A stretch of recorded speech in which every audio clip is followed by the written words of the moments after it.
Selamat datang di podcast Boni Menjawab. Podcast ini adalah ruang obrolan lintas generasi bersama Boni Hargens, akademisi UI, mahasiswa UI, serta alumni UI.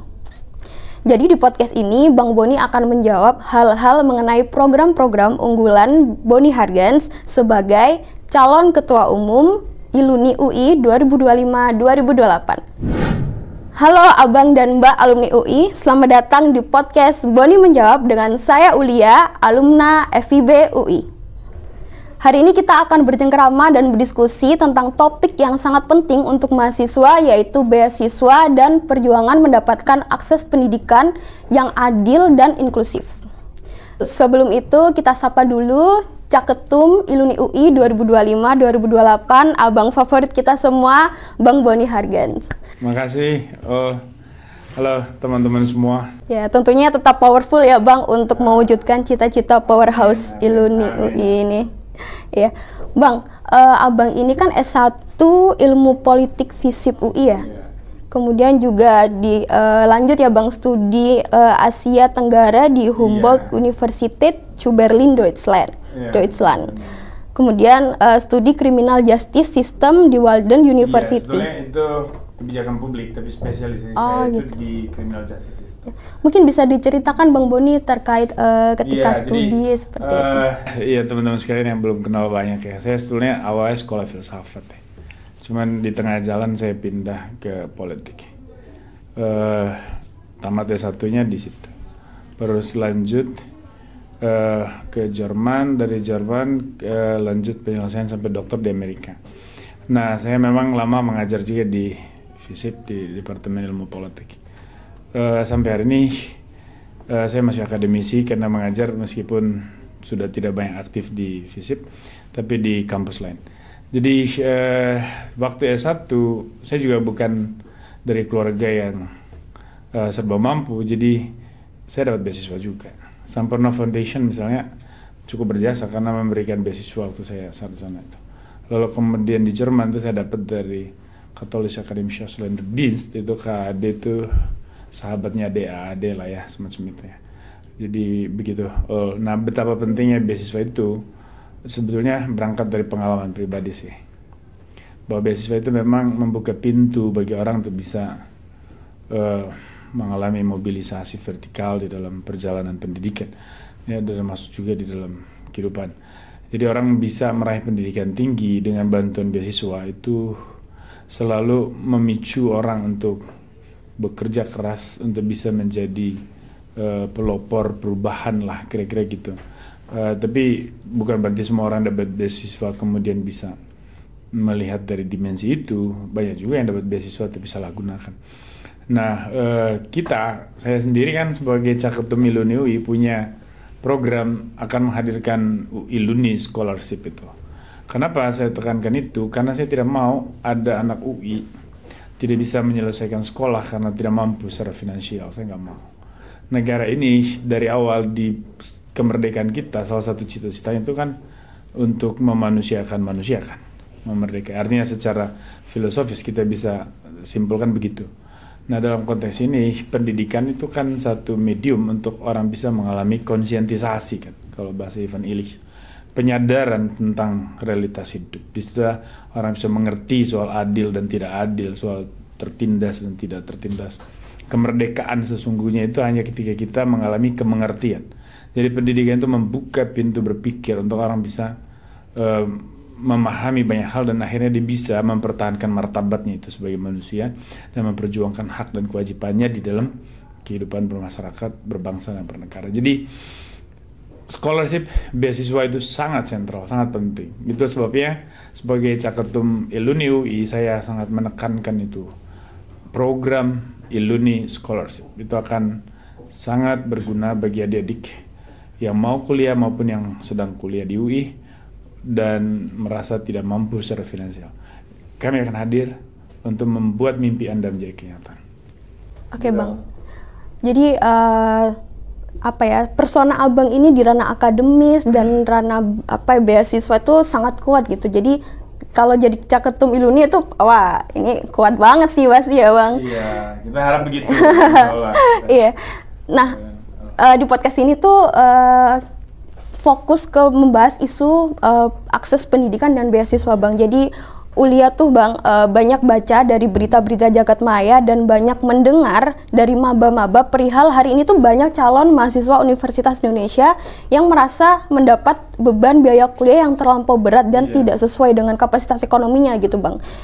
Contohnya itu ketika tahun 2023 di berita Tempo itu masih memberitakan bahwa terdapat 10 calon mahasiswa UI lapor mau mundur karena mahalnya UKT. Bahkan orang tuanya itu hingga nangis. Jangan kan di Tempo, saya sendiri juga dihubungi mahasiswa yang nggak mampu bayar, saya bayarin tuh mahasiswa. Saya nggak tahu lah bagaimana dia kenal saya, tapi saya langsung bayar tuh. Menit itu juga saya transfer tuh. Nah, artinya bahwa realitas ini itu dialami banyak orang. Betul banget. Dan kita nggak mau. Tapi kamu harus perkenalkan dulu siapa adik saya yang hadir di sini nih. Di pekerjaan rumah ya kan, pekerjaan rumah besar Bang. Nah, jadi makanya langsung saja nih kita beralih ke Diki. Nah, saya bawakan Diki nih Bang. Jadi Diki ini dulu pernah punya cerita struggle ketika dia mau masuk Universitas Indonesia Bang. Nah itu dia sedang bingung ya cari gimana pembiayaannya. Jadi mungkin bisa langsung cerita Dik, gimana Dik?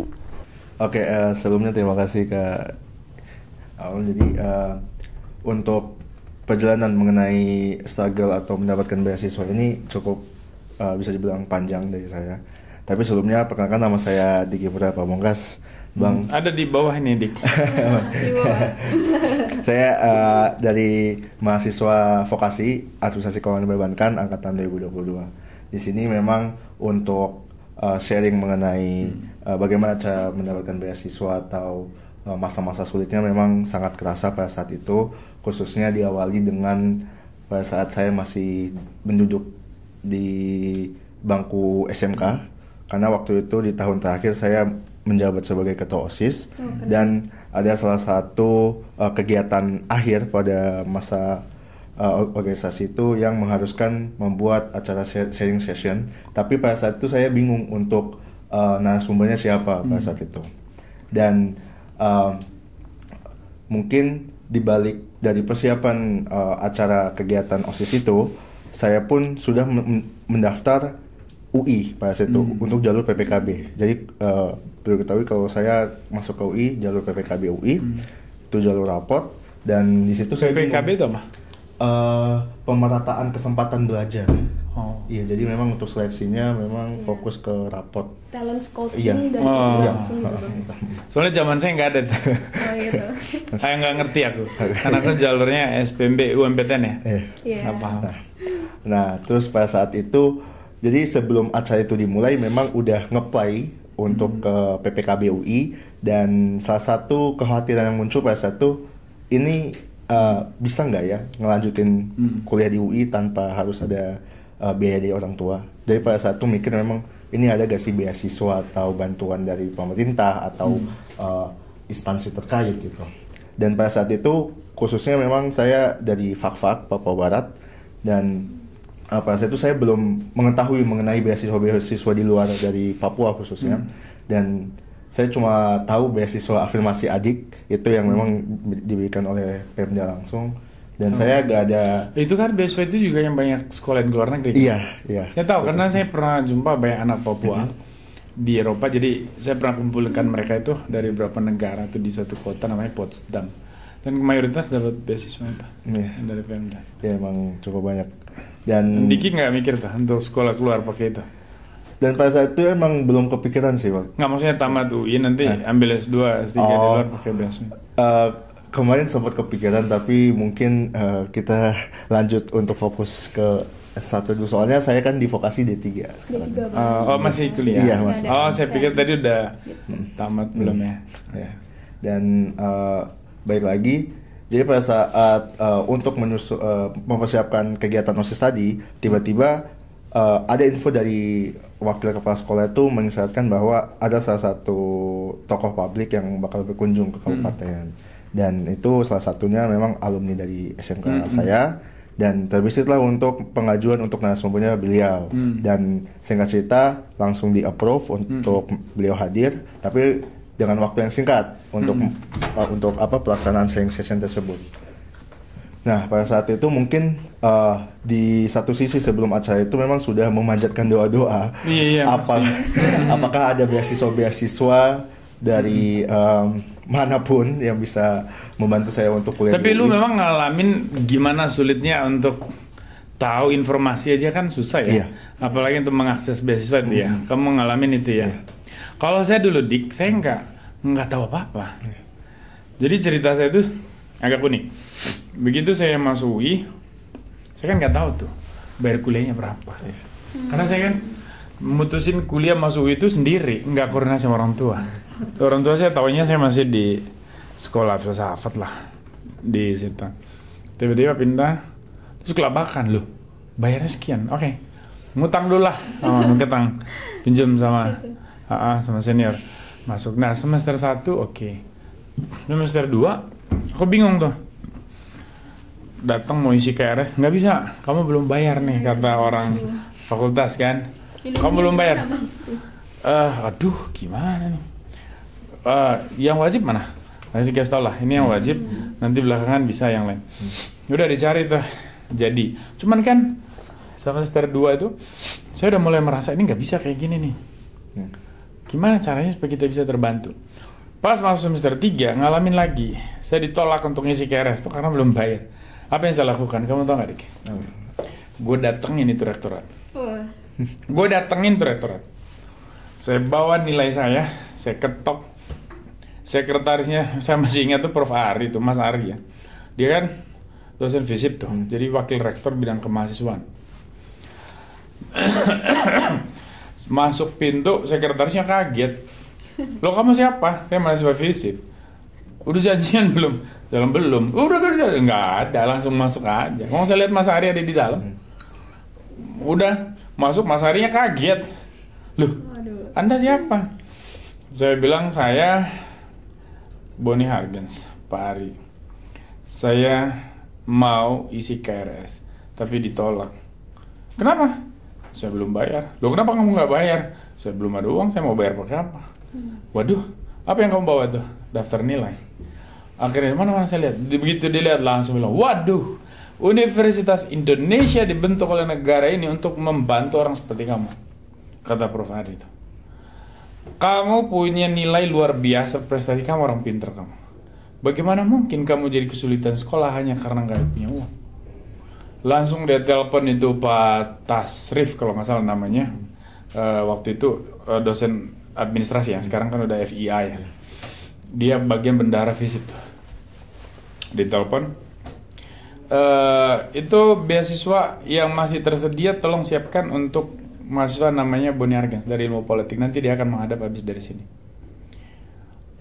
Padahal saya udah menghadap tuh ke Pak Tafsir sebelumnya, tapi nggak terlalu direspons, jadi nggak kayak dianggap remeh lah, nggak peduli lah. Nah singkat cerita, dapatlah akses tuh beasiswa. Dan itu saya belum makan tuh, Dik. Maksudnya, ya saya nggak mikir lah makan kan lupa ya, selain memang kita hemat. Yang kedua kan KRS gue belum diisi nih. Mas Hari nanya itu, Mas Hari nanya, kamu udah makan belum? Nggak tahu, udah kali Prof. Nggak, kamu kayaknya belum makan tuh. Dia keluar dompet, dia kasih uang ke saya tuh 1 juta kalau nggak salah. Kaget saya, kok ada uang 1 juta gue. Ya udah langsung jalan datang ke FISIP, diurus sama Pak Tafsir, dapatlah beasiswa Sampurna Foundation dari situ. Jadi sampai tamat saya cuma bayar tuition fee dasar ya, berapa saya lupa istilahnya, 230.000 atau berapa, gitu doang. Selebihnya aman. Itu pengalaman saya, Dik. Dan akhirnya Diki lolos beasiswa apa aja, Dik? Oke, jadi sebenarnya untuk beasiswa memang ada 2 Bang. Ada beasiswa dari perorangan dan beasiswa dari salah satu instansi. Dan memang untuk mendapatkannya salah satu yang tadi, jadi waktu ngebuat acara dari program OSIS itu, beliau datang, public figure ini, dan singkat cerita langsung melakukan sharing terhadap siswa. Dan di akhirnya langsung dia nyeletuk untuk memberikan 10 beasiswa terhadap siswa terbaik lulusan dari angkatan saya. Nah di situ tiba-tiba saya sebagai ketua OSIS yang mendengar, wah ini jalan nih, jalan saya menuju beasiswa gitu kan. Tapi saya di situ sempat khawatir karena nilai saya. Walaupun saya agak pede, tapi ada juga teman yang sejurusan yang lebih tinggi dari saya. Tapi kan ketua OSIS ya. Iya, ketua OSIS. Mungkin itu salah satu privilege juga ya. Ini kan menarik ini. Artinya gini, pengalaman kamu itu kan bagaimana orang berjuang cari beasiswa kan. Iya. Saya juga punya pengalaman tadi kan pribadi betapa susahnya kalau kita itu mengandalkan kecerdasan doang, tapi kita nggak punya duit untuk bisa. Ya dengan cara saya akhirnya menemukan jalan. Kamu juga menemukan jalan. Nah, kita kan mau menekankan betapa pentingnya scholarship kan, beasiswa ini. Nah, sebetulnya pemerintah Indonesia udah lama kan punya LPDP tuh. Iya. Itu banyak menyekolahkan. Saya jumpa banyak orang Indonesia di luar sekolah dengan beasiswa LPDP. Itu, ya ada yang beruntung, ada yang daftar LPDP tapi tidak beruntung. Tapi semua orang akan punya caranya. Ya, kalau kontes UI ini saya nggak tahu sekarang ya, apakah masih ada di semua fakultas tuh beasiswa dari perusahaan swasta, terus dari instansi-instansi, apakah masih terbuka? Biasanya ada pengumumannya itu. Apakah sampai sekarang masih ada itu, Dik? Kalau saya sampai kemarin terakhir waktu semester 3 ya, untuk yang beasiswa kedua itu alhamdulillah masih ada dari instansi, walaupun tuh masuknya BUMN ya dia ya. Itu memang benar. Cuman kan herannya saya itu kenapa alumni yang UI punya Iluni UI, kok sampai hari ini nggak punya beasiswa? Nah, karena kalau kita lihat di Harvard University atau di tempat lain ya, itu peran alumni itu, Iluni itu kan bukan Iluni, Alumni Association itu sangat penting, sangat fundamental, dan mereka yang mensupport secara finansial universitas itu, termasuk beasiswa buat mahasiswa. Nah, makanya sebagai caketum Iluni itu kan saya hanya mau mengabdi lah ya, salah satu aspek yaitu menghadirkan beasiswa yang namanya Iluni Scholarship, supaya orang seperti kamu nggak usah pusing. Iya, betul. Jadi anak-anak yang dari desa-desa yang mau punya otak, punya niat, dan dia mau masuk UI, kalau dia melewati prosesnya, nggak usah mikirin duitnya. Nanti ada Iluni Scholarship. Gitu sebenarnya. Kita kembalikan ke Kak Ul dulu. Mungkin sedikit Bang, dari Diki ini kan Diki ini Mas D3 dan ini akan menuju program extend ya kan. Jadi barangkali ada harapan dari Diki gitu untuk Iluni gitu, bagaimana gitu. Jadi mungkin untuk harapan, sebenarnya saya sendiri selama menempuh 3 tahun masa studi di UI itu untuk mengetahui Iluni cukup apa ya? Bentar, kamu udah belum? Untuk sekarang statusnya hampir wisuda. Berarti udah selesai kan? Udah selesai, ya, tinggal wisuda itu kan pesta lah. Kalau orang nikah kan yang penting kan akadnya udah selesai kan. Soal pestanya kan boleh apa enggak kan tidak wajib gitu ya. Iya. Jadi sekarang memang udah lulus, udah tinggal tunggu wisuda. Jadi selama studi juga 3 tahun tuh memang untuk mengetahui tentang Iluni abu-abu juga sebenarnya untuk saya sendiri. Kadang lewat, tapi kadang juga sama sekali nggak ada kabarnya. Jadi memang untuk harapannya kepada Iluni UI, terkhususnya untuk Bang yang nantinya akan jadi ketua Iluni UI, ya mungkin salah satunya kalau bisa membuat salah satu program atau gimana caranya cara untuk mahasiswa yang masih aktif di UI khususnya itu mengetahui bahwa ada loh Iluni UI yang memang bagaimana lingkupnya tuh kalau memang kita gabung ke dalam itu opportunity-nya sangat gede banget. Gede lah, kan Iluni itu kan alumni UI itu kan ada di segala strata itu. Ada pengusaha, ada pejabat publik, ada macam-macam. Ada profesional di berbagai bidang. Dan setahu saya terlalu banyak talenta orang-orang hebat yang bisa memberi kontribusi. Cuman apakah ada niat, ada gagasan untuk memberi kontribusi kepada universitas, alma mater. Nah, inilah saya mau memulai di situ. Jadi kalau kita bisa dipercaya untuk jadi ketum Iluni, tentu saja prioritas utama saya itu. Kita ketok pintu tuh semua alumni yang ada di posisi strategis tuh supaya memberikan sumbangan tuh untuk dana abadi beasiswa itu, karena kan itu harus punya dana abadinya. Kalau nggak beasiswanya hanya berlaku 1 tahun 2 tahun terus nggak jalan. Nah kita pikir, nah nanti tinggal bagaimana strategi pengembangan dananya, apakah kita akan masuk ke bisnis juga untuk mengembangkan uangnya atau hanya disimpan gitu aja. Yang pasti sih kita mau ini long term. long term scholarship. Jadi nggak sampai kapanpun dia tetap bertahan. Siapapun ketum Iluni selanjutnya kalau kita yang memimpin sekarang itu akan tetap jalan program itu karena dananya ada. Tinggal mengikuti prosedur aja kan itu sebetulnya. Kira sudah terjawab ya tadi. Oke. Ya kita kan sama-sama ngalamin lah gimana susahnya dan betapa pentingnya beasiswa kan. Iya, sangat. Iya. Dan saya tuh ya pas masuk Jerman tuh kan konteksnya agak berbeda saya. Waktu itu saya kan ditawar tuh beasiswa, ada program beasiswa unggulan khusus lah dari Dikti. Singkat cerita ada yang nelpon saya lah, pejabat tinggi lah. Kamu ambil jatah beasiswa program unggulan karena kamu orang pinter. Kamu didanai oleh negara aja berangkat. Cuma waktu itu kan saya sibuk namanya pengamat dan ini saya biasa di TV aja dan lain-lain. Terus nggak terlalu ngerti prosedur kan. Tiba-tiba jamnya harus berangkat sekolah nih. Aduh nggak ngurus yang gitu-gitu. Ya udah berangkat aja. Sampai di Eropa, begitu kita sekolah bahasa dulu ya. Baru kita kuliah. Baru profesornya nanya, namanya Profesor Heuben, Vincent Heuben nanya Prof nih, kamu beasiswanya apa ya? Saya bilang, ich habe kein Stipendium, gue nggak punya beasiswa. Kamu orang pintar ngaco, kamu masa nggak? Nah ini kamu coba koordinasi sama KAD, kamu kontak, kamu lama ikutin prosedur, terus wawancara segala macam. Tapi KAD bilang kamu harus balik ke Jakarta kalau masuk. No, saya nggak butuh. Ya udah kalau gitu pakai standar perekrutan beasiswa Eropa, jangan pakai standar negara asal. Ya udah nggak masalah, saya ikutin semua pakai bahasa Jerman. Dia punya interview dan segala macam. Ya udah gue ladenin, dapat gitu. Jadi beasiswa itu sangat penting lah. Penting. Ya. Semua bisa menginspirasi Diki juga ya untuk ke luar negeri nanti dibantu oleh Iluni ya Bang.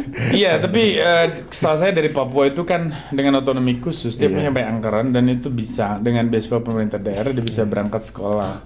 Gitu Dik. Kamu bidangnya apa ya vokasinya? Keuangan perbankan. Nah, ini kalau keuangan perbankan saya tidak sarankan kamu ke Jerman ya. Mungkin di UK atau Amerika ya. Di UK atau Amerika itu kan atau Swiss mungkin.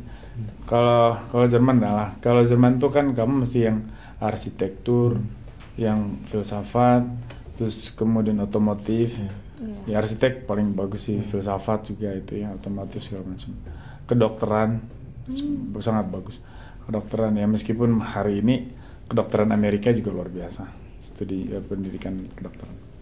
Ya, cuman ya begini beasiswa itu kan saya tidak mengerti lah. Kita jadi curhat di sini ya teman-teman. Sedikit kekotoran di dalam proses kita mengelola negara di masa lalu. Saya jumpa dengan satu dokter itu di satu daerah di Jerman, dia orang Indonesia. Kan dia datang ke Jerman itu dengan beasiswa. Tiba-tiba mengeluh nggak punya apa-apa, bahkan uang makan aja susah. Akhirnya kita bantu sesama rantauan. Kita bantu. Saya tanya, kamu kan beasiswa ada? Ini mohon maaf kepada Kementerian Pendidikan, mohon ini ditelusuri dengan serius.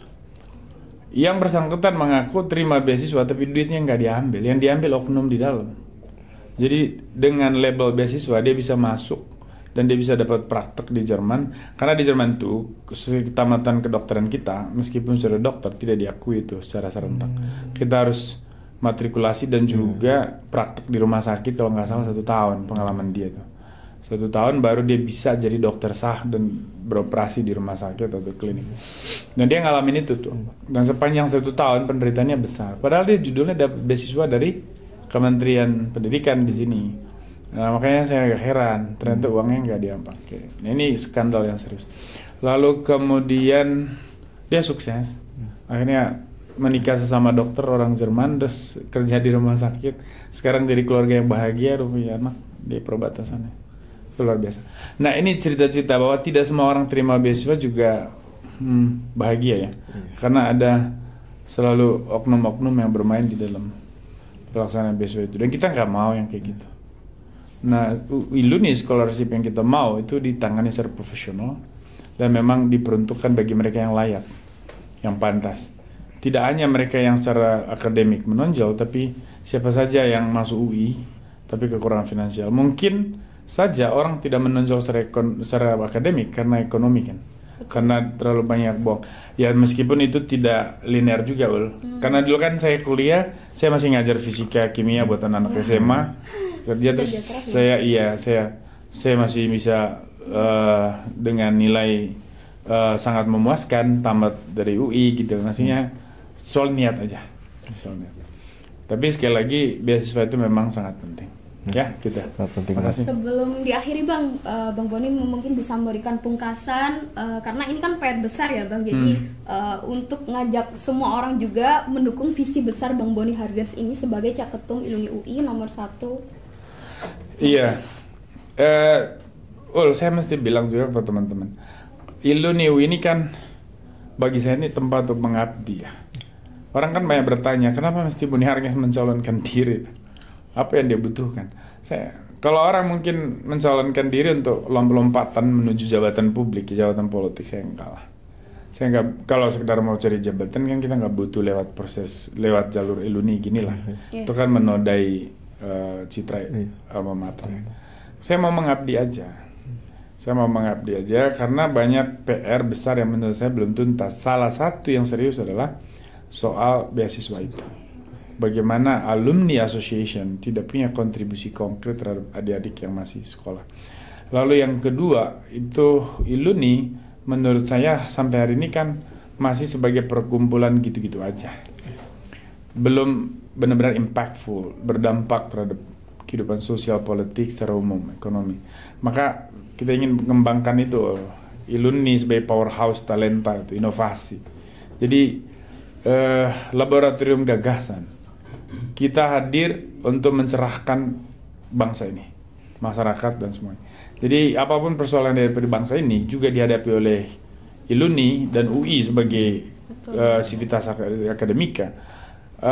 Kita pikirin, makanya kita beri solusi kepada pemerintah. Jadi posisi kita tidak menantang siapapun yang memerintah. Posisi kita adalah mendukung, menopang, mengkritik dengan masukan-masukan yang produktif, yang betul-betul konstruktif. Kita. Oke, terima kasih Bang Boni untuk banyak daging-daging wah ini hari ini. Diki juga terima kasih. Dulu kita makasih ke Diki. Ya, kan pengalaman Diki ini memicu banyak orang untuk bersemangat nih cari beasiswa. Ya, terima kasih Abang dan Mbak alumni UI. Di episode selanjutnya kita akan mengangkat program-program seperti Voice of the Voiceless dan lain sebagainya. Jadi tunggu kami di episode berikutnya. Makasih Makasih Dik. Makasih Bang. Terima kasih Pak.